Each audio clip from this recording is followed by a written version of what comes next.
오늘 오후 말씀 함께 나누도록 하겠습니다. 민수기 12장 9절에서 16절까지의 말씀이 되겠는데요. 민수기 12장 9절부터 16절까지 말씀 되겠습니다. 한 절씩 저희들 교독을 하겠습니다. 주의 분노가 그들을 향해 타오르며 그분께서 떠나심에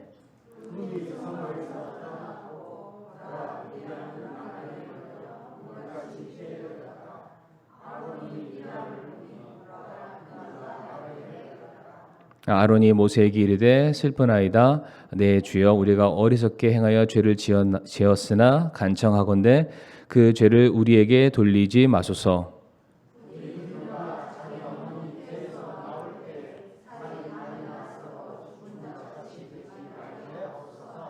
모세가 주께 부르짖어 이르되 오 하나님이여, 간청하건대 이제 그녀를 고쳐 주옵소서 하니라.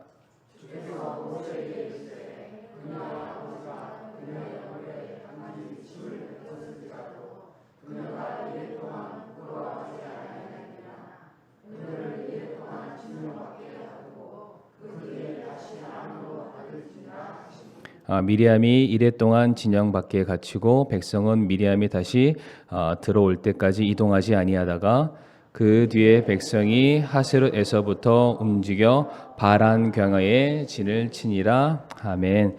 이 시간 말씀을 위해서 한 번 더 기도하겠습니다. 고맙고 사랑 많으신 아버지 하나님, 이 시간 또 저희들 민수기 말씀을 통해서 말에 대해서, 언어 사용에 대해서 참 우리가 돌아보는 시간들을 갖기를 원합니다. 우리가 입술로 범죄하지 않게 하여 주옵시고, 우리가 참 복음의 열매를 맺어갈 수 있는 이 자리에 있는 모든 사랑하는 성도님들 되게 하여 주시옵소서.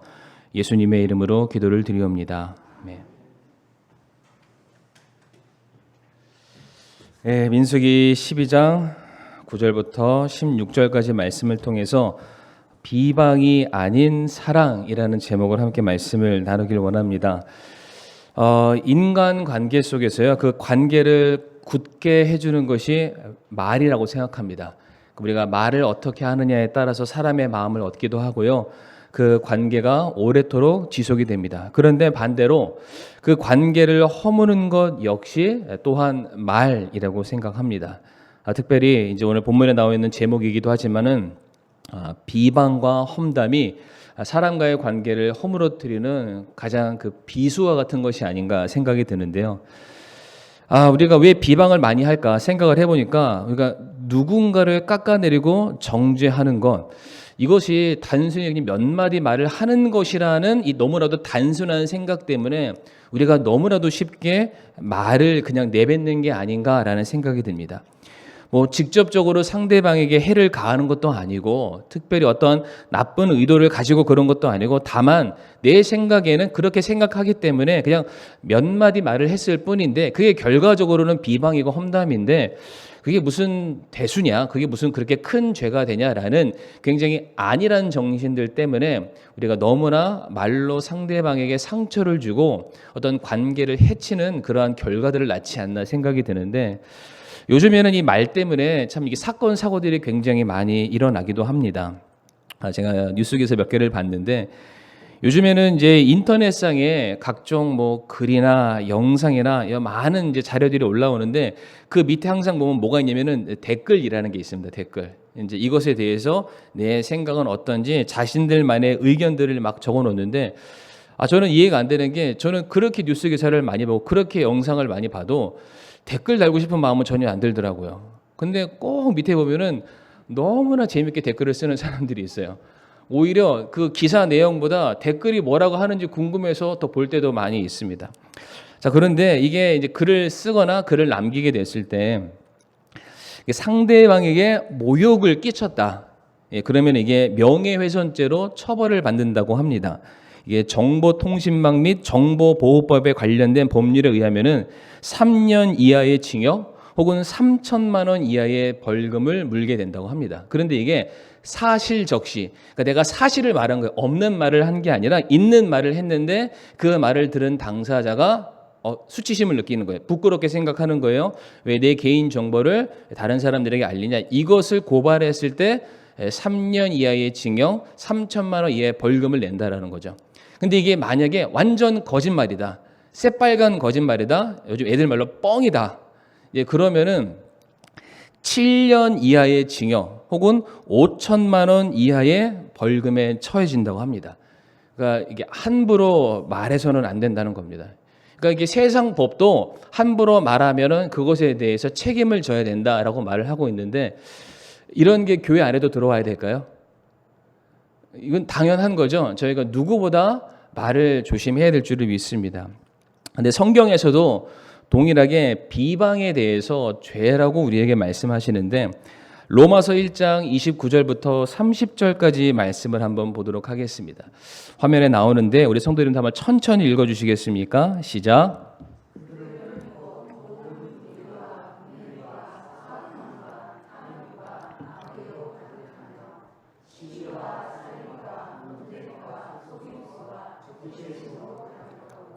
수근수근하는 자요, 뒤에서 헐뜯는 자요. 아멘. 지금 하나님께서 죄에 대해서 말씀을 하시면서 시기와 적개심을 가지고 수근수근하고 뒤에서 헐뜯는 자에 대해서 언급을 하십니다.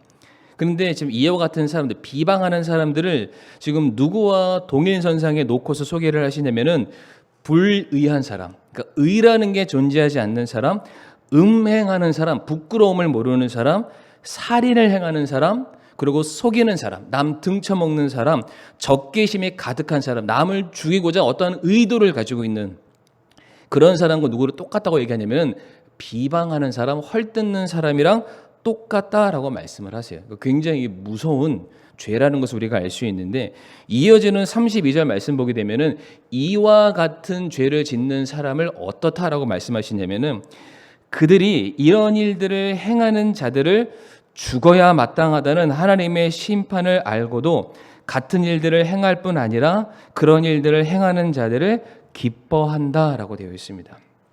하나님이 말씀하시죠.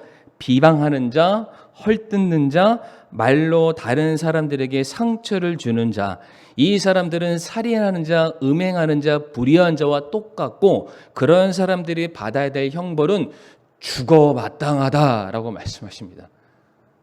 얼마나 무섭습니까? 그러니까 우리가 말 한마디에 잘못한 게 하나님께서 보시는 판단의 기준은 너 그거 살인죄와 똑같아. 너 그거 이 모든 관계를 다 허물어뜨리는 엄청나게 중한 죄라는 거 잊지 말아라 라고 말씀하세요. 근데 성도님들 잘 보면은 이 32절 말씀을 조금 더 자세히 살펴보잖아요. 뭐라고 되어 있냐면 그렇게 말하는 자들이 죽어 마땅한데 그렇게 말하는 자들을 보고 기뻐하는 사람들도 나옵니다. 무슨 얘기인가요? 비방하는 사람도 나쁜 사람이에요. 험담하는 사람도 정말로 나쁜 사람입니다. 그런데 그렇게 말하는 사람을 옆에서 보고 제지하지 않는 사람, 듣고만 있는 사람. 그러니까 나는 아무 말도 안 했어요. 아무 말도 안 했어요. 이 사람 욕할 때 나 아무 말도 안 했어요. 근데 옆에서 그런 것 같아.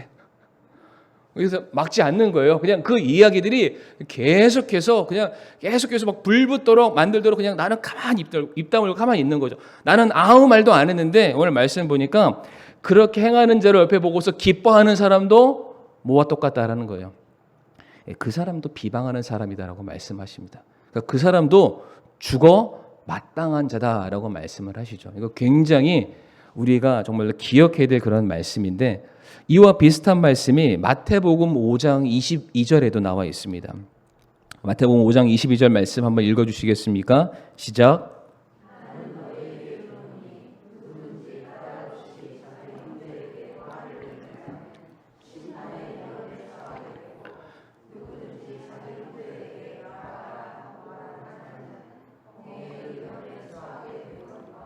누구든지 너 어리석은 자여 하고 말하는 자는 지옥불의 위험에 처하게 되리라. 아멘. 말씀을 읽으시면서 회개하실 분들은 꼭 회개하시기를 바라겠습니다.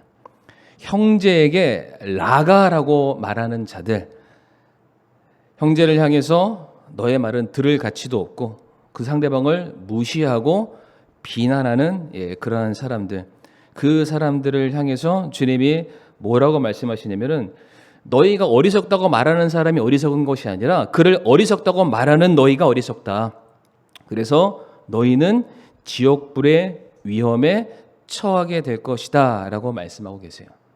하나님의 형상을 닮은 하나님의 백성들을 향해서 비난한다는 것은 그를 만드신 하나님을 향한 비난일 수도 있습니다.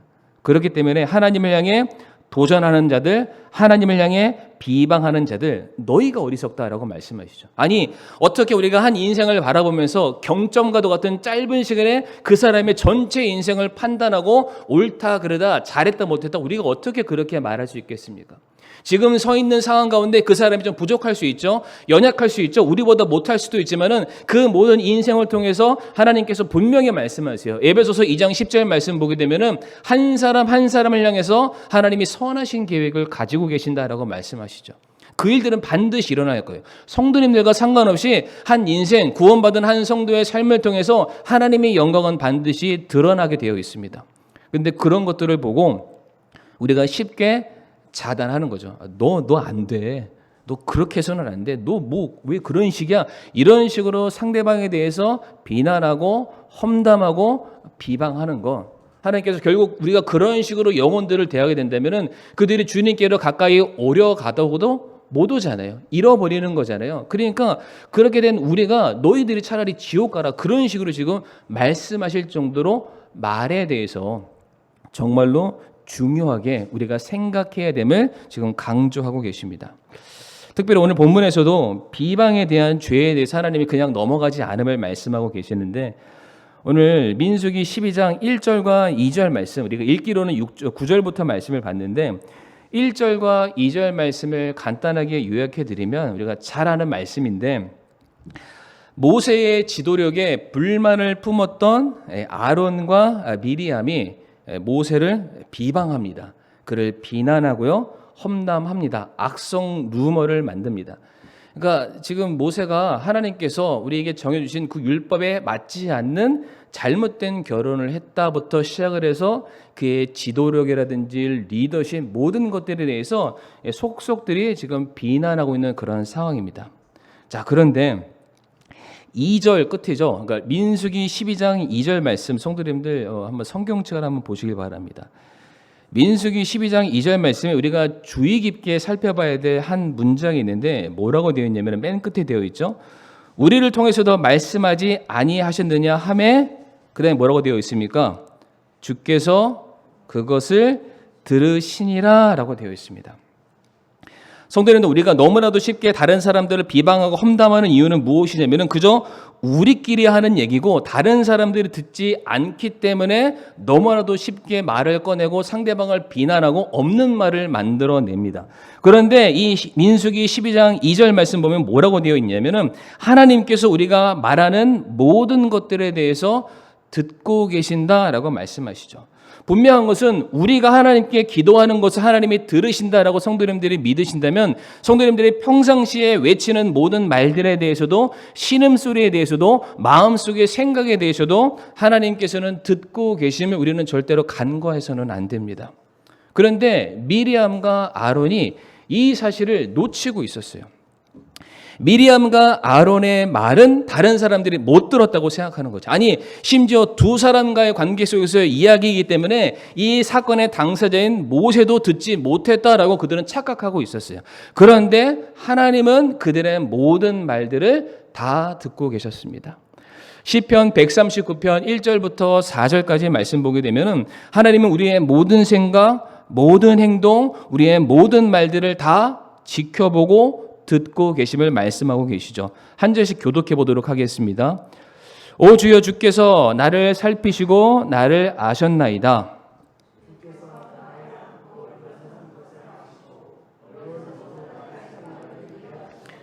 나의 행로와 나의 눕는 것을 둘러싸심으로 나의 모든 길을 익히 아시오니 보소서 오 주여 내 혀의 말 중에 주께서 알지 못하는 것이 단 하나도 없나이다. 아멘. 설교 끝났습니다. 4절 말씀. 내 혀의 말 중에 주께서 알지 못하는 것이 단 하나도 없다라고 말씀하세요. 그러니까 우리가 무심코 내뱉는 그 말까지도 하나님께서는 다 기억하시고 다 알고 계십니다. 그러니까 우리가 하나님 앞에서 절대로 숨길 수 없어요. 이 숨길 수 없다라는 게 우리가 했던 말도 숨길 수 없지만 우리가 왜 그런 말을 했는지에 대한 의도조차 우리는 절대로 하나님 앞에 숨길 수가 없다라는 것이죠. 그래서 하나님께서는 이것을 어떻게 이제 드러내시냐면 분명히 아론과 미리암은 모를 거라고 생각했어요. 그냥 그들끼리 한 얘기였고 그렇게 하다가 누군가 알면 좋긴 하겠지만 그냥 서로 간에 모세라는 한 사람을 놓고서 계속해서 비방하고 험담을 했습니다. 그런데 이와 같이 감추어진 일에 대해서 하나님께서 어떤 결과를 주시냐면은 나병이라는 것을 그들에게 허락을 하시게 되죠. 그러니까 중요한 것은 이들은 모르고 감추고 행동한 일이었는데 하나님께서는 그것을 어떻게 해요? 들추어서 그들에게 보여주신다라는 사실입니다.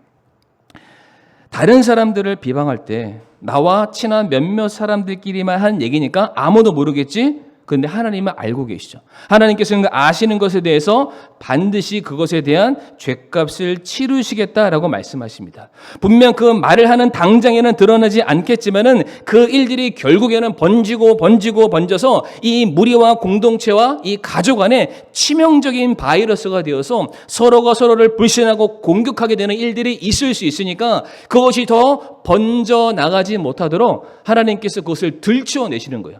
나병으로 들춰내시는 거죠. 근데 성도님들, 나병이 걸리면 어떻게 하는 줄 아세요? 분리시킵니다. 나병이 생기면은 그 안에서 어떻게든 고치는 게 아니라 나병을 발견하자마자 이것이 더 번지는 것을 막기 위해서 그것을 들어서 밖에다가 내 던지는 거예요. 그러니까 지금 정확하게 하나님께서 미리암과 아론, 물론 미리암만 나병에 걸렸습니다만 이 사람들이 공동체 안에서 비방과 험담으로 말미암아 하나님이 세우신 이 공동체를 허물어뜨리려고 하는 그들의 말과 시도들에 대해서 하나님이 막으신 거예요. 그리고 하나님이 그들을 드러내서 갖다 밖으로 버리시는 그런 장면을 볼 수가 있습니다. 속담에 그런 말이 있습니다. 반말은 쥐가 듣고 낱말은 새가 듣는다. 그런데 우리의 혀의 모든 말은 누가 들으시나요? 네, 하나님이 다 듣고 계십니다. 그 말이 한 영혼을 살리고 공동체를 세우는 말이라면 하나님께서 기뻐하시겠지만은 그것이 한 영혼을 공격하고 공동체를 허무는 일이라면은 하나님께서는 그 감추어졌던 것을 드러내시고 드러내시는 데서 그치는 것이 아니라 그들을 도려내어서 밖으로 내 던지시게 될 겁니다. 그러니까 성도님들 기억하세요. 쉽게 말하지 마세요. 쉽게 정죄하거나 판단하지 마시길 바랍니다. 그러니까 우리끼리 봤을 때는 내가 조금 더 잘난 사람일 수 있고 내가 조금 더 경험이 많고 사회적으로 더 영향 있는 사람일 수 있겠지만은 이게 하나님의 입장에서는 다 똑같은 사람들 뿐입니다. 우리가 서로 비난하는 거 물론 여러 가지 이유와 사항들이 있습니다만 결국 그렇게 해서 우리가 상대방에 대해서 계속적으로 비난하는 그 말은 하나님께서 기뻐하시지 않는다. 이 말씀을 꼭 기억해 주셨으면 좋겠습니다. 그래서 그와 같은 상황 가운데 우리가 가져야 될 태도가 무엇이냐면은 민수기 12장 3절 말씀 보면은 모세를 이와 같은 사람이라고 소개하고 있습니다. 이제 그 사람 모세는 매우 온유하여 지면의 모든 사람보다 온유하다라고 말씀을 하시죠. 그런데 이 온유란 의미, 단어의 진정한 의미를 뭔지 아십니까? 모세가 생각보다 온유한 사람은 아닙니다. 그의 나이 40에 됐을 때 자기 백성들을 구원하기 위해서 그가 행했던 일은 살인이었습니다. 그리고 이스라엘 백성들이 자기 말을 하도 안 들었을 때 광야에서 너무 화가 나서 지팡이로 반석을 내리치는 사람이기도 했어요. 그러니까 굉장히 다혈질적이고 굉장히 감정적인 사람입니다. 그런데 성경은 말하기를 모세가 온유하다라고 말을 해요. 온유하다는 것은 이게 마일드한, 그러니까 말도 천천히 하고 막 이래도 저래도 항상 웃는 그런 사람이 아니라 이 온유하다는 뜻이 뭐냐면은 하나님을 찾는다라는 뜻입니다. 온유하다는 게. 그러니까 어떠한 일이 있을 때 스스로 판단하거나 스스로 결정하거나 그것에 대해서 옳고 그름의 기준을 스스로가 잣대를 놓는 사람이 아니라 어떠한 문제가 생겼을 때에 그냥 쪼로록 하나님께 찾아가는 사람이 모세였고 그런 모세를 온유한 사람이라고 말을 하고 있어요.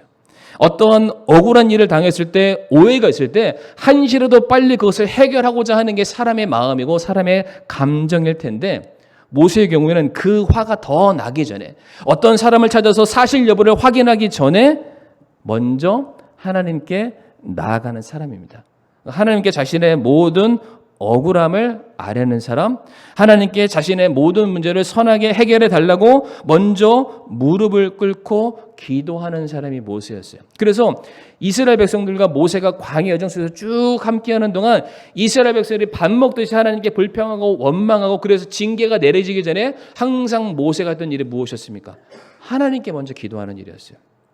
그게 온유하다라는 거예요.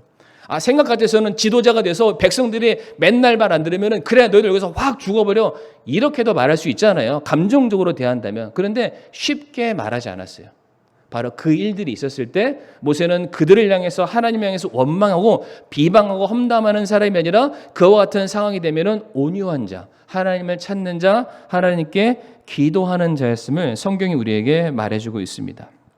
이렇게 자신의 모든 문제를 하나님께 맡겨드리게 되면 하나님이 친히 변호해 주시고 하나님께서 친히 모든 상황들을 정리해 주시게 되는데, 미리암이 먼저 모세에게 찾아와서 사과하는 장면이 있습니다.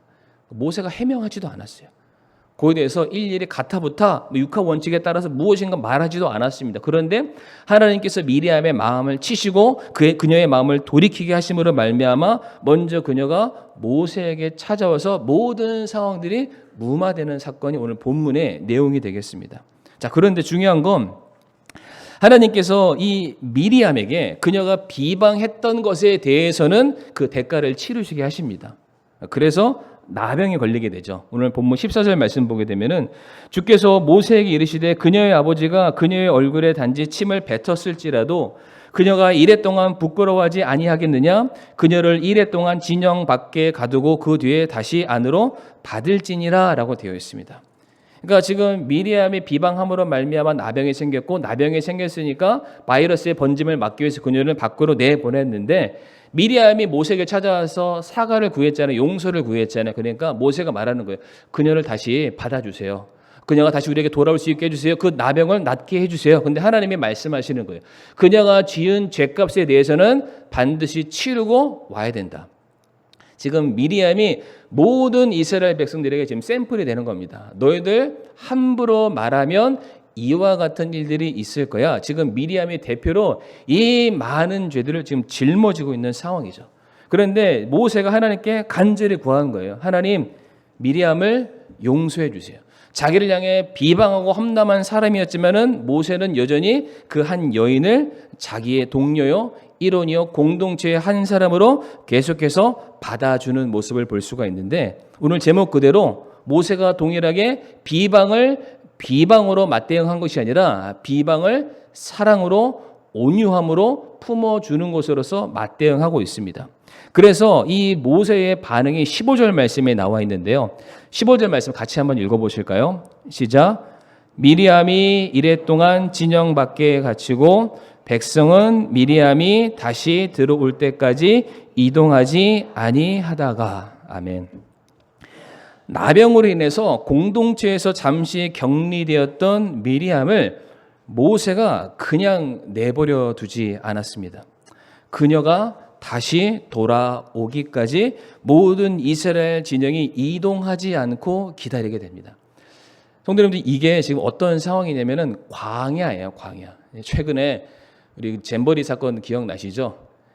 하루도 밖에서 제대로 못 자서 막 성화가 나가지고 뭐 취소하네 뭐하네 비행기가 오네 이런 상황인데, 지금 이스라엘 백성들이 있는 장소가 새만금 잼버리와 똑같습니다. 아무것도 없고 너무나도 열악한 상태인 거예요. 한시라도 그 자리를 빨리 벗어나는 게 가장 큰 소원일 텐데, 미리암 한 사람이 돌아오기까지 모든 이스라엘 백성들이 아무 말하지 않고 그 자리에서 그냥 기다리게 됩니다.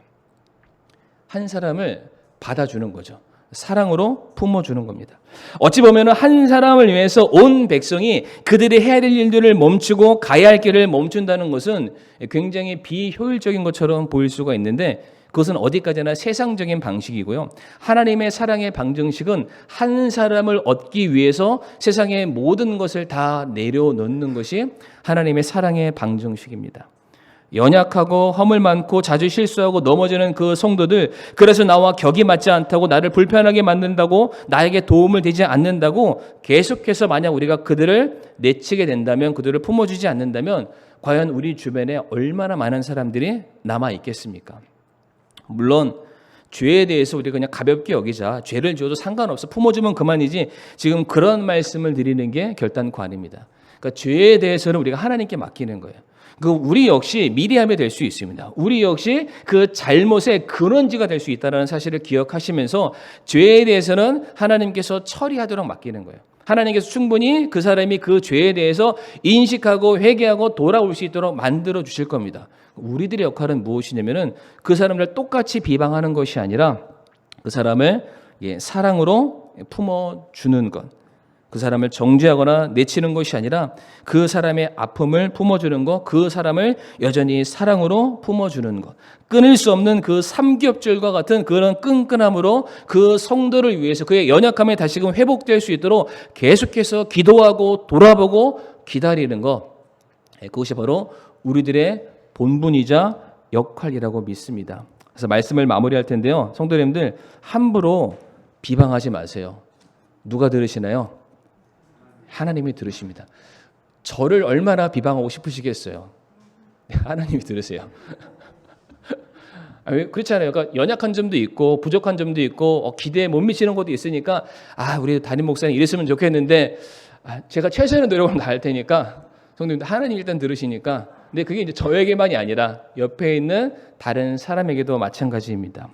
다른 사람들을 쉽게 판단하거나 정죄하지 마시길 바랍니다. 동일한 잣대로 우리도 판단받고 정죄받을 수 있다. 그리고 죄에 대해서는 민감하게 반응해야 되지만 그렇다고 우리가 사람을 내칠 정도까지는 아니다. 그 영혼을 정말로 불쌍히 여겨주고 끝까지 그들을 품어주고 기다려줄 수 있는 그런 사랑이 넘치는 우리 반석교회 되었으면 좋겠습니다. 이 시간 함께 머리 숙여 기도하겠습니다. 비방과 험담이 아닌 사랑과 품어줌이 넘쳐나는 우리 교회 될 수 있게 해달라고, 제가 그런 성도가 될 수 있게 해달라고 우리 성도님들 이 시간 잠시 머리 숙여 우리가 기도하기를 원합니다.